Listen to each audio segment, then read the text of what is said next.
দ্রুত জাতীয় সংসদ নির্বাচনের ব্যবস্থা না করলে অন্তর্বর্তীকালীন সরকারের বিরুদ্ধে আন্দোলনে নামবেন বলে ঘোষণা দিয়েছেন লিবারেল ডেমোক্রেটিক পার্টির সভাপতি কর্নেল অবসরপ্রাপ্ত অলি আহমেদ। রাজধানীর মগবাজারে এলডিপির কেন্দ্রীয় কার্যালয়ে এক সংবাদ সম্মেলনে তিনি এই ঘোষণা দেন। বলেন, অন্তর্বর্তী সরকার জনগণের প্রত্যাশা পূরণ করতে ব্যর্থ হয়েছে। দ্রুত জাতীয় নির্বাচন দেয়া না হলে ঐক্যবদ্ধ হয়ে অন্তর্বর্তী সরকারের বিরুদ্ধে আন্দোলনে নামতে হবে।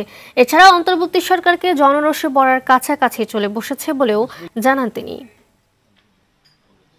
এসেছে প্রায় 6 মাস অতিক্রান্ত, সর্বাগ্রে সংসদ নির্বাচন দিতে হবে। যদি সংসদ নির্বাচন না দেয় তাহলে আমরা বাধ্য হব ঐক্যবদ্ধভাবে এই সরকারের বিরুদ্ধে আন্দোলন করার জন্য। বর্তমান সরকারকেও বলবো, আপনাদের অবস্থাও ভালো না, আপনারাও সাবধান হয়ে যান, আপনাদেরকে হয়তো পলাইতে হতে পারে।